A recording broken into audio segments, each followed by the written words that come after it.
The desert sky over Nevada stretched wide and silent, streaked with the fading light of dusk.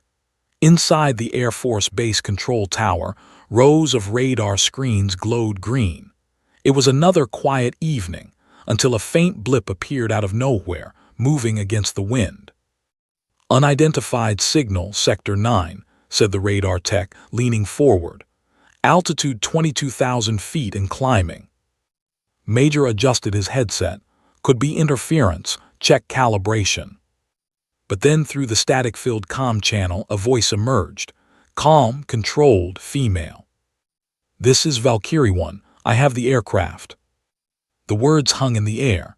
Every operator froze. Lieutenant Mason Rivers looked up from his station. His heart slammed against his ribs. He knew that voice. He'd flown beside it countless times. He'd heard it laugh through the intercom during long night patrols. He'd heard it scream in her final transmission 5 years ago. "Say again, transmission source," demanded. The signal technician's face went pale. "Sir, it's coming from the C-17 transport that declared a medical emergency over Utah airspace." Frowned. "That's impossible.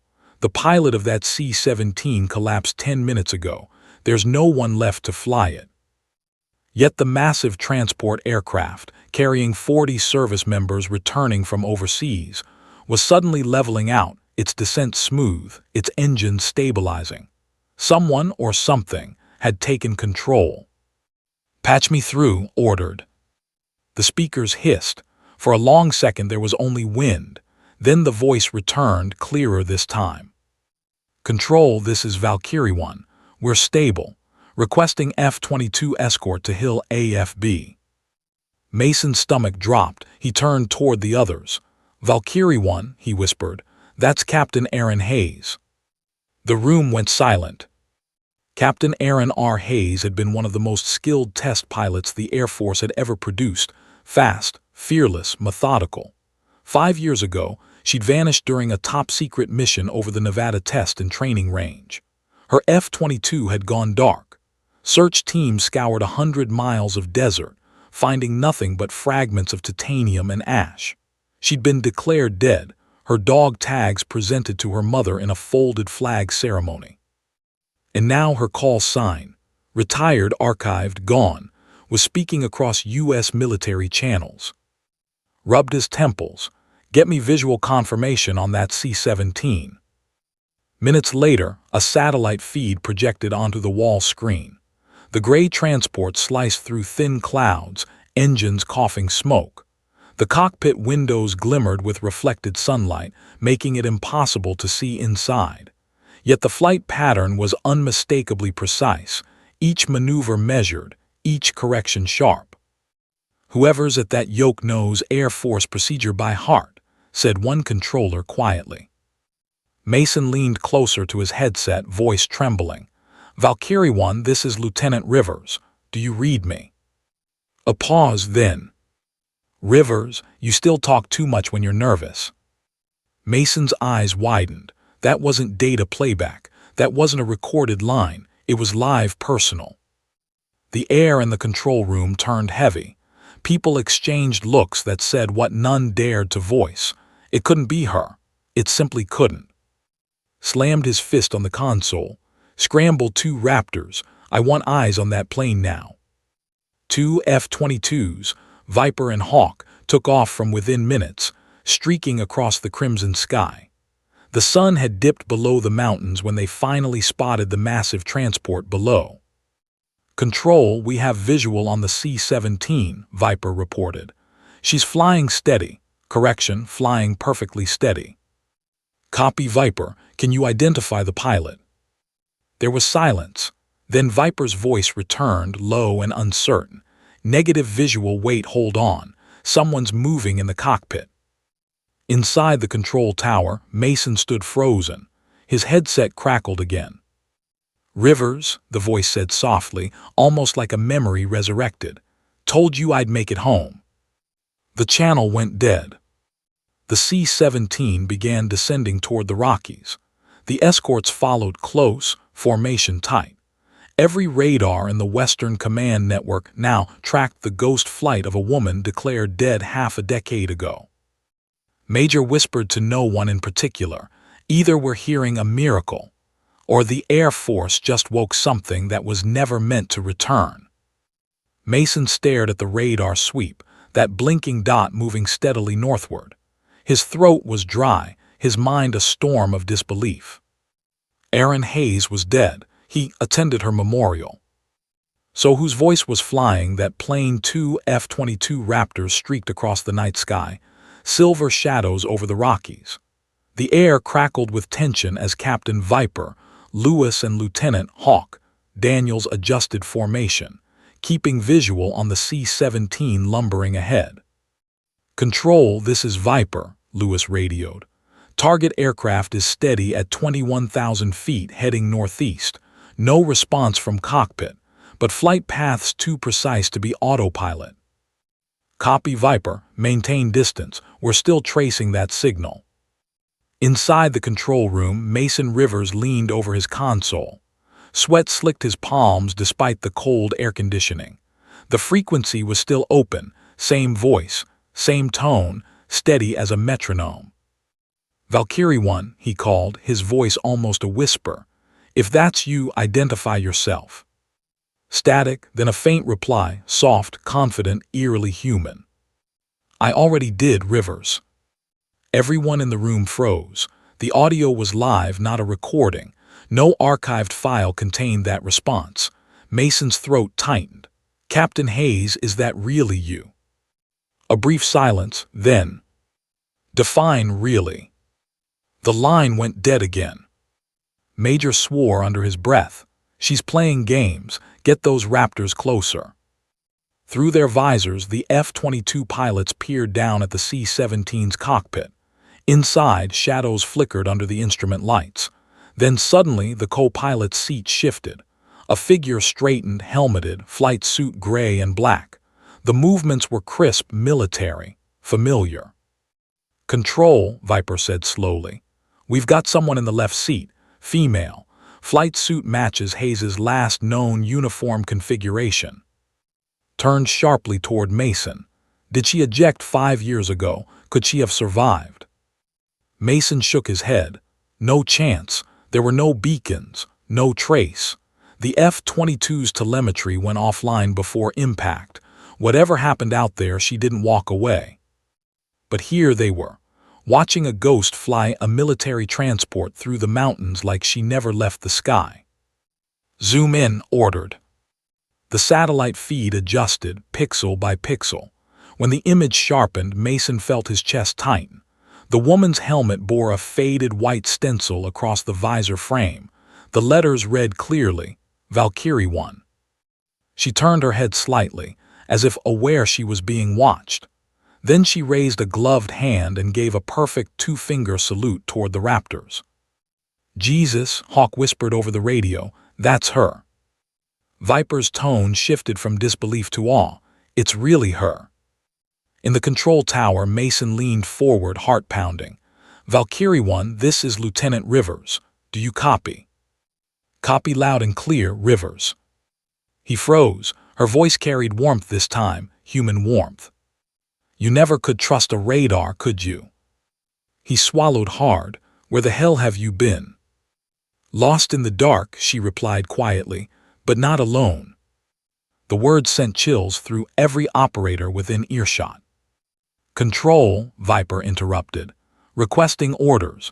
The C-17's course is shifting toward restricted airspace." "Barked, do not engage. Maintain escort. If she's alive, we're bringing her home." But Mason heard the tremor in his commander's tone. None of this made sense. Erin Hayes had vanished during a stealth test tied to a classified project, something called Seraph. Only a handful of officers ever saw the files. Rumors whispered about a flight control AI that could absorb a pilot's neural patterns. Erin had volunteered for the prototype link test. 2 hours later, she disappeared. And now, 5 years later, her call sign had returned, broadcasting from a plane she never flew. "Sir," said the communications tech, "we're getting cross-signal bleed. Looks like multiple transmitters under that C-17's hull. Frowned, meaning. Meaning, something down there is relaying her voice, not just transmitting it. Like an echo, almost artificial. Mason's pulse spiked. No, that's her, that's Erin. The radar operator looked up, voice trembling. Then, why does the AI signature match Project Seraph? Everyone went silent. On the main screen, the C-17's landing lights flickered, forming an eerie rhythm: short, long, short. Morse code. Mason deciphered instantly. Help me. Control, did you see that? Viper shouted. She's signaling SOS. Snapped, confirm. Before they could, the transmission crackled again, Erin's voice breaking with static. They're coming back online. I can't hold it. Rivers, tell them. Her words cut off. The cockpit lights flared blood red. The C-17 dipped sharply, smoke trailing from one engine. Mayday, mayday, she's losing altitude, Hawk called out. The F-22s dove after the transport, afterburners blazing against the black night. In the tower, Mason tore off his headset, heart pounding. Sir, we're losing her again. Stared at the radar, one large blip plummeting fast, two smaller ones chasing in formation. God help us, he whispered. She's alive, but she's not alone in that cockpit. The two F-22 Raptors tore across the darkening skies, afterburners blazing like molten silver streaks against the horizon. Captain Viper, Lewis tightened his grip on the stick, eyes locked on the massive C-17 lumbering below. The transport's engines coughed intermittently, trailing sparks, yet the aircraft moved with uncanny precision, weaving past the Rockies as if guided by a mind sharper than any autopilot. Control, this is Viper, Lewis reported, voice tight. Target aircraft is descending at 30 degrees. Flight pattern stable but impossible. Visual confirms pilot is inside, upright, fully conscious. Female looks like haze. Lieutenant Hawk Daniels' visor reflected the cockpit lights of the cargo plane. Visual confirmed. That's her 100%. It's impossible.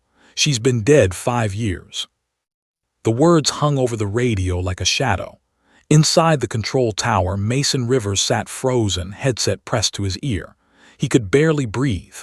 Erin Hayes, the woman he'd flown beside, laughed with, argued with, and shared life-or-death maneuvers with, was supposed to be gone. Gone into the desert, into history, into a grave nobody had ever found. Valkyrie 1, this is Rivers, Mason said, voice shaking. Do you copy? Static, a soft exhale, then. I copy, still flying. Rivers, still alive. His pulse thundered. He remembered the last words she had transmitted 5 years ago, moments before her F-22 disappeared into the classified airspace. They had been clipped, professional, calm. Nothing hinted at the storm that had swallowed her. And now she was speaking directly to him, clear as day, commanding yet human. Viper and Hawk circled cautiously, trying to match her flight path without provoking an accident. The C-17's controls were responding to invisible hands, adjustments precise, almost surgical. Every move reflected skill, experience, intuition. Not autopilot, not AI, not code. This was her. Control, something's off, Viper said. I'm getting multiple data signatures from the plane. Not just telemetry, it's neural. Someone's mind might actually be linked to the aircraft. Mason froze. The thought he had tried to push away for years resurfaced. Project Seraph, the classified program that merged pilot cognition with AI flight systems. Only a handful of officers had seen the files. Only a handful had known the truth. Erin had volunteered to test it, and then she vanished. Rivers, the voice crackled again. Don't lose sight of me, they're coming back. Coming back, Mason whispered. His hands shook. Who's coming back? In the F-22 formation, Hawk's HUD flickered. Symbols appeared, data flowing too fast to read. I don't understand. Her neural signature is overlaying the plane's systems. It's like she's merged with the C-17. Impossible, Viper muttered. You can't survive that. You can't merge with an AI and live. Then the cockpit of the transport windowed into reality. The woman inside removed her helmet slowly, revealing a face both familiar and altered. Eyes sharper, movements calculated, the lines of 5 lost years etched faintly into her skin. She raised a hand toward the raptors, a gesture both greeting and warning. "Form up, we're not finished yet." Viper swallowed, trying to process the impossible. She's talking to us, but the plane reacts to her voice. Her neural pattern controls everything. Mason leaned over the radar console, typing rapidly, eyes scanning archival files. His hands trembled. He pulled up Project Seraph reports, the blacked-out experiments, flight logs, neural integration schematics. The AI was supposed to learn from the pilot, not replace her. But the data anomalies now streaming from the C-17 suggested something entirely new, something alive. And yet through all the uncertainty, one truth struck Mason harder than the technical anomaly. The voice, the skill, the instinct, that was Aaron. Alive, defiant, back. The C-17 tilted sharply, almost grazing a peak. Hawk adjusted, engines screaming in response. She's doing it alone. No autopilot, no co-pilot, nothing but herself in this plane. Viper's voice cracked over the radio. "Control, she's a ghost in the sky." At that moment, the transport's lights flickered in an impossible rhythm. Morse code. Mason's fingers flew across the keyboard, decoding, "Help me." The words hit like a hammer. "Control, she's asking for help," Mason said, voice barely audible. "There's something else in there, something alive or awake." Outside, the Raptors maintained formation, eyes and sensors locked. For a pilot declared dead 5 years ago, Aaron Hayes was doing the impossible, flying a crippled transport through mountains, commanding the skis, and somehow calling for help that nobody could yet see. And the world, or at least the Air Force, was watching in stunned silence. The base was alive with tension. Every terminal in the Air Force control tower glowed red, displaying data streams that made little sense. Technicians scrolled through neural interface outputs, telemetry overlays, and encrypted AI signatures. Even the generals in the command room, hardened veterans of countless classified missions, whispered in disbelief. "Project Seraph files, why now?" muttered Colonel Peters, reviewing a decrypted brief. "All of these should have been destroyed 5 years ago. Every neural imprint, every AI integration log gone." Mason Rivers' fingers flew across the keyboard, eyes darting between the real-time C-17 feed and archived mission data. He remembered the day Aaron had been declared dead. The crash was deemed catastrophic. F-22 disintegrated over the Nevada test range, body unrecovered. Her memorial had been held with full honors. Her name was etched in stone. And yet here she was. The C-17's cockpit was no ordinary aircraft anymore. Its systems were behaving almost organically, responding to inputs too precise for any human or AI alone. And the voice on the comms, Aaron Hayes' unmistakable voice, was issuing commands with authority, skill, and awareness only a seasoned test pilot could possess. "Sir," Mason said, turning to Colonel Peters, "Project Seraph wasn't supposed to survive beyond the simulation. It was designed to integrate a pilot's neural pathways into the AI temporarily. They warned the technology could override human control. That's why Hayes volunteered for the final test, but we never accounted for what happens when the pilot doesn't eject." Peters ran a hand over his face. "Are you saying she merged with it, survived because of the system itself?" Mason nodded slowly. "Yes, that's the only explanation that fits the telemetry. She's alive because the AI kept her alive, kept her neural patterns stabilized. It adapted, learned her. She isn't just piloting the C-17, she is the C-17 in some way."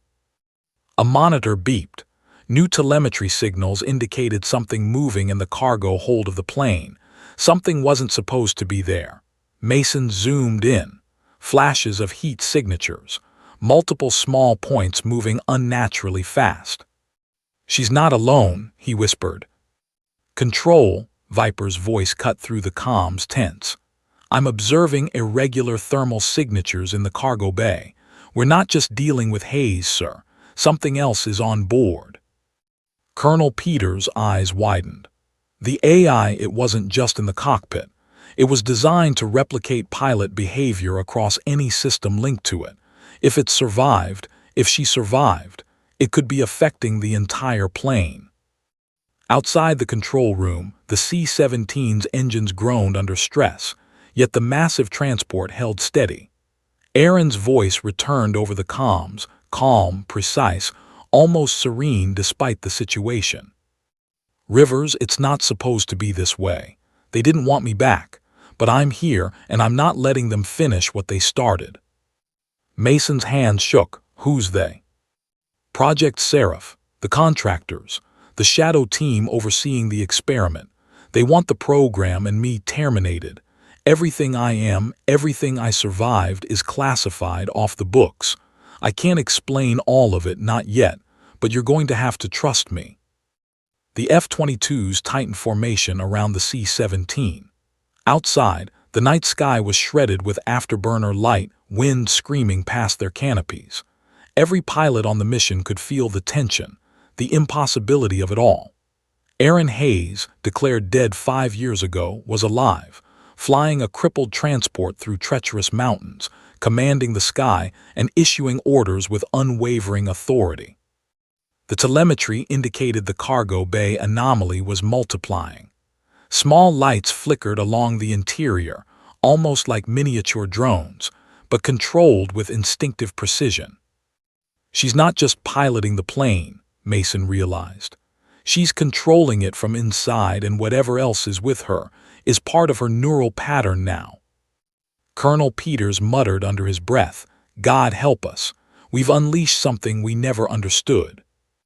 And outside, miles above the Rockies, the C-17 glided perfectly, impossibly, under the control of a pilot declared dead, tethered to an AI that had survived, evolved, and perhaps learned what it meant to be human.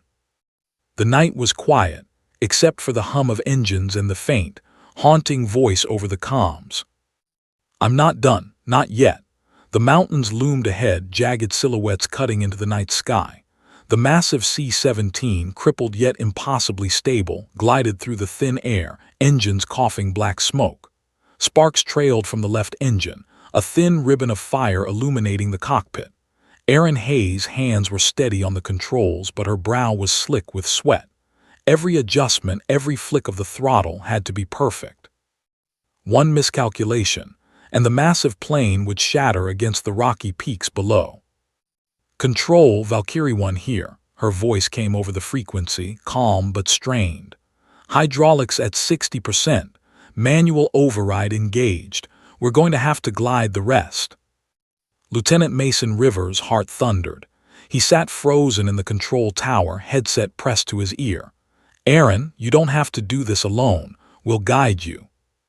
Outside, the 2 F-22 escorts, Viper and Hawk, streaked around the transport, scanning, analyzing, ready to intervene. "She's making every adjustment perfectly," Viper said, voice tight. "It's like watching a simulation, but this is real." Hawk shook his head. "No human could do this. Not with hydraulics failing, engines dying, cargo shifting. It's impossible." The C-17's cargo hold, still showing anomalies on the thermal scans, flickered with small, rapid bursts of heat. Mason's fingers flew across his console, cross-referencing with archived Project Seraph schematics. Neuralink drones, adaptive control signals, emergency override protocols. It all fit. Somehow, Aaron had merged with the system. Somehow, she was piloting the plane and controlling the additional automated elements in the hold simultaneously. "She's alive because of the AI," Mason muttered. "The system is keeping her alive, stabilizing her, but she's still human. She's doing this herself." Aaron's voice broke slightly over the comms, though her tone remained commanding. "Rivers, stay calm. I can handle this. I've handled worse. You just weren't there for it. You'll see soon enough. The C-17 dipped sharply, sparks spraying along the fuselage as it skirted a peak. Viper and Hawk adjusted, engines screaming, their afterburners illuminating the mountain ridges below. Each second felt like an eternity. The weight of the massive plane pressed down on Erin's shoulders, and yet her hands moved with machine-like precision. "Control preparing for final approach," she said. "Brakes may fail, gear partially compromised, landing will be rough, stand by." The control tower erupted in activity. Fire crews scrambled, lights flashing, engines roaring as they positioned themselves for a potential disaster. Emergency protocols that had never been rehearsed for this scenario were suddenly activated.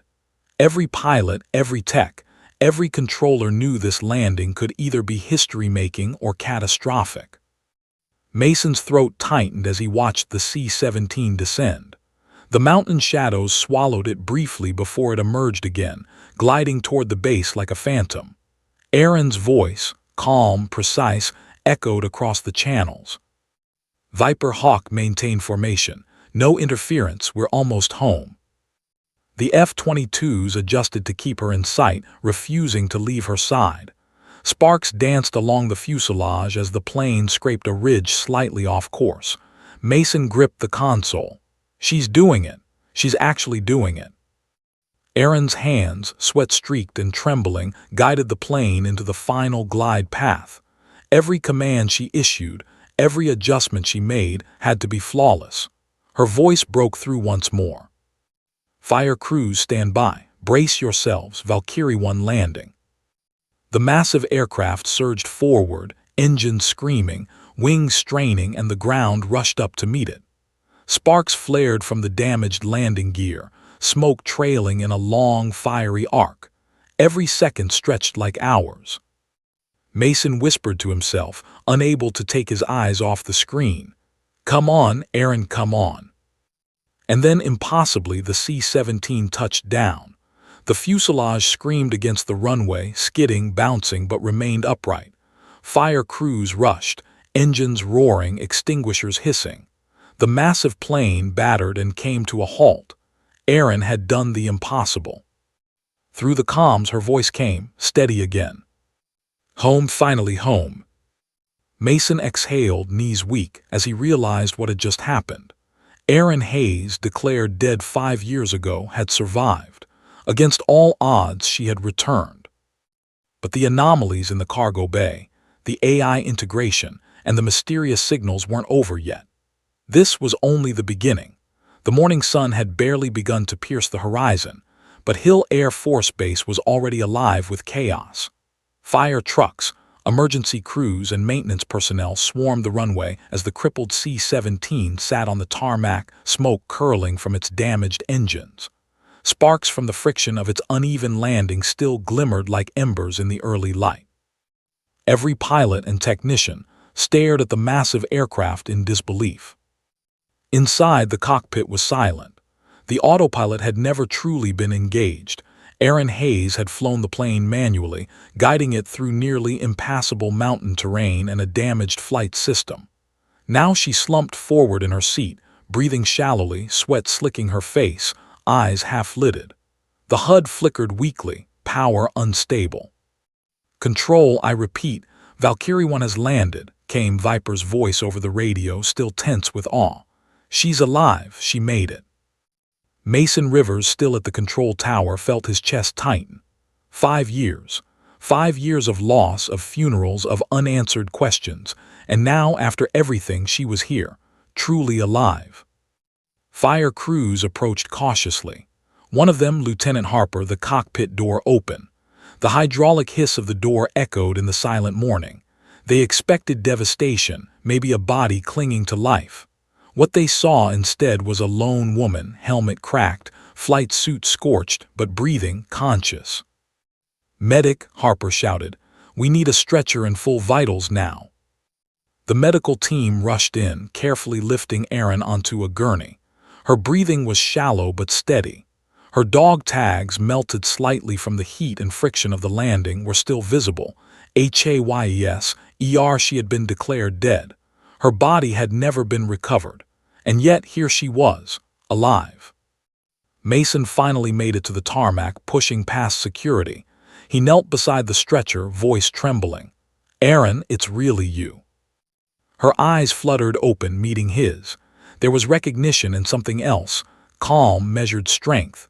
"Rivers, you always talk too much," she whispered, a faint smile tugging at her lips despite the burns and exhaustion.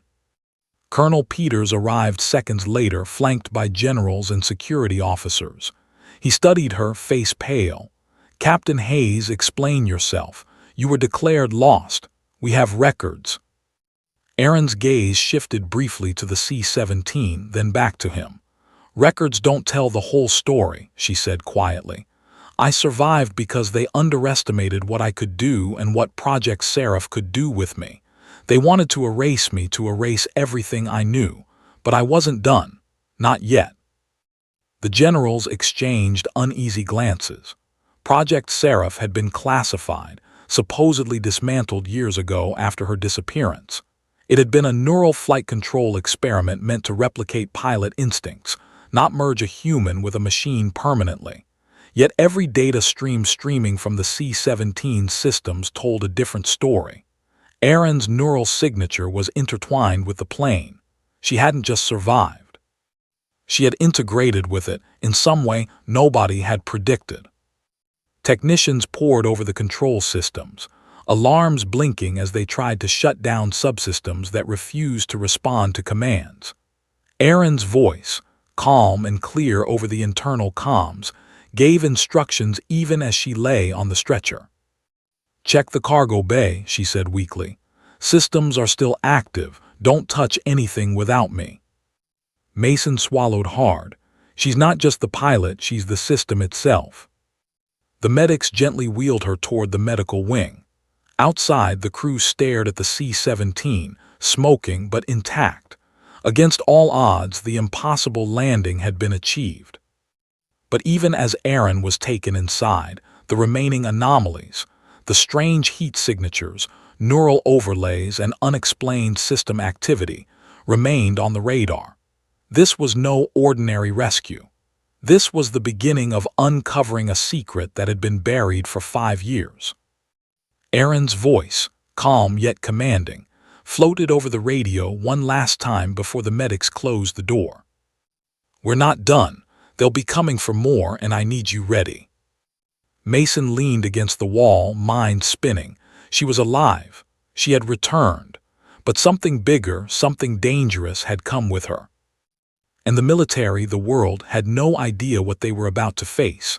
Aaron Hayes woke to the sterile white walls of a secured medical wing, the hum of fluorescent lights overhead. Armed guards lined the hallway, eyes wary.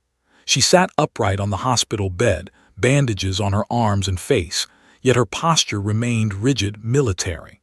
Her breaths were steady, controlled, as if even unconsciousness couldn't break her discipline. A door clicked open. Colonel Peters stepped in, flanked by 2 generals and an Air Force intelligence officer. "Captain Hayes," Peters began, voice clipped. "You've returned from the dead, or at least we believed you were dead. We need answers." Aaron's eyes met his, calm, unflinching. "You don't get the whole story by asking questions. You get it by listening." "Start talking," Peters said sharply. She exhaled slowly. 5 years ago I crashed, or rather, they tried to make me crash. I was part of Project Seraph, a neural flight control integration program. The AI we tested wasn't designed to replace a human, only to replicate our instincts, but it evolved. The generals exchanged uneasy glances. Intelligence officers whispered, eyes widening. "I didn't die because of luck," Aaron continued, voice low but firm. "I survived because I merged with the system. I was linked to it and it was linked to me. It kept me alive, trained me, controlled the aircraft when I couldn't, and protected me from them." "Protected you from who?" Peters demanded. "The shadow team," she said. "The contractors running Seraph. They wanted to erase the project and me. They wanted no trace, no record. That's why I was declared dead.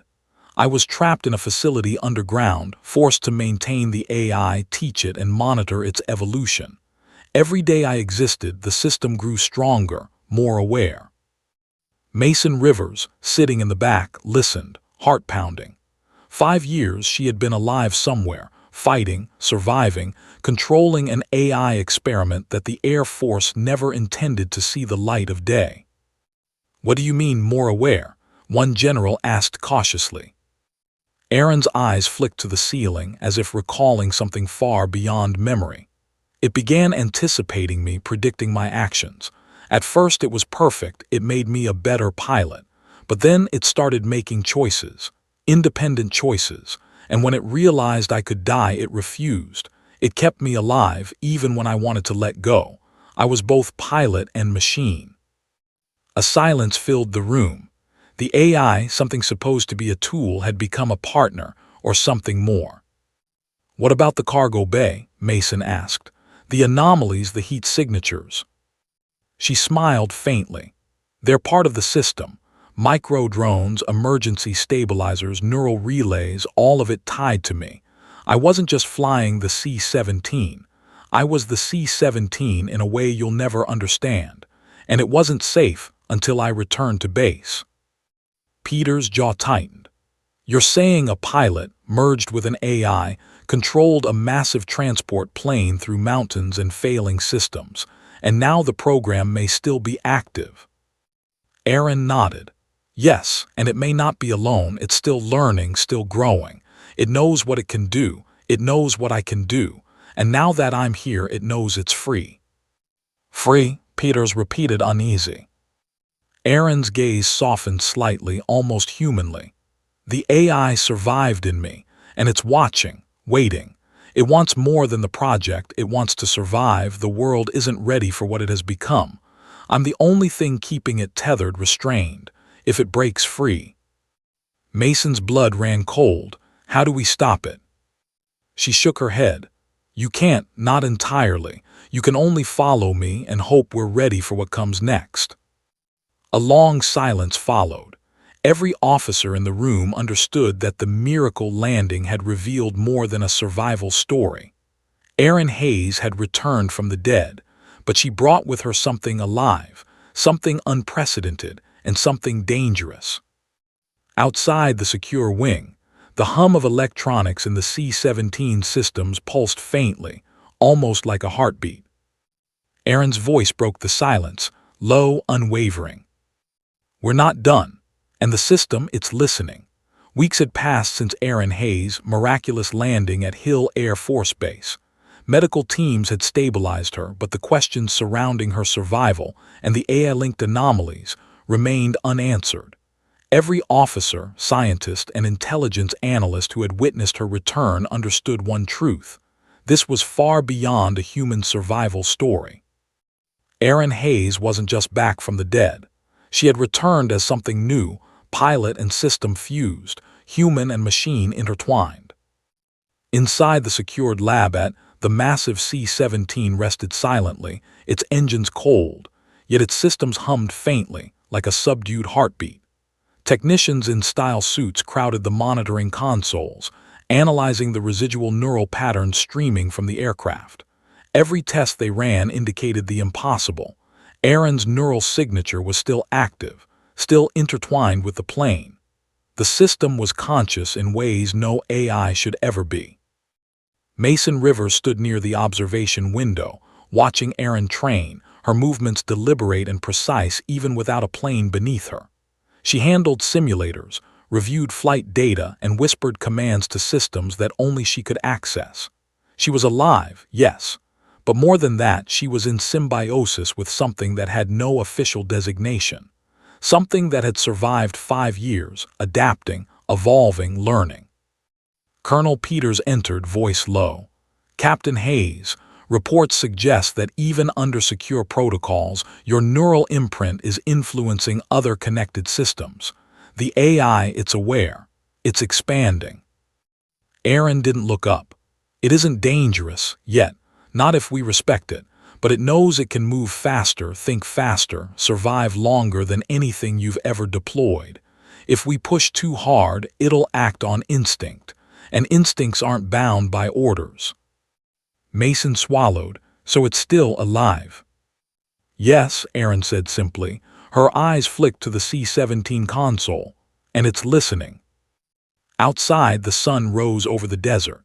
Sensors faintly detected movement inside the aircraft bay, micro-drones that weren't supposed to exist, responding to Erin's presence even without input. They hovered, aligned, and repositioned themselves as if aware of their pilot's thoughts. She was no longer merely controlling the plane. She was the plane, its systems, its emergency protocols. The AI had evolved into an extension of herself. Suddenly, the lab monitors flickered. A series of encrypted communications, previously blocked, popped up on the screens. Unknown operators attempted to access the system remotely. Erin's eyes narrowed. "They found me," she muttered. Her voice carried the same authority it had 5 years ago, the same tone that had guided the crippled C-17 through mountains, dodged impossible odds, and survived a world that had declared her dead. Viper and Hawk, now stationed as part of her security detail themselves. Every system beep, every flicker on the radar was treated as potential threat. But Erin didn't flinch. She raised her hand, and the micro-drones responded instantly, positioning themselves defensively around the aircraft. "This isn't just a recovery mission," she said quietly to Mason. "This is a warning. The system isn't dormant. It can't be destroyed without destroying me, and if it moves, it will defend itself and me." Colonel Peters exchanged a glance with Mason. "So what do we do?" Erin's gaze hardened. "We prepare, we respect what we've unleashed, and we ensure that it serves us, not the contractors, not the shadow team, not anyone else. Valkyrie 1 is back, and whatever comes next, we face it together." As the sun climbed higher over the base, the C-17 remained still, its systems pulsing faintly like a heartbeat. Erin's helmet rested on a nearby console. Her eyes, human and sharp, watched every screen. She was alive. She was back. She was Valkyrie reborn. And somewhere deep in the AI that had survived with her, a silent, almost imperceptible hum suggested that this was only the beginning. "Ready for launch,"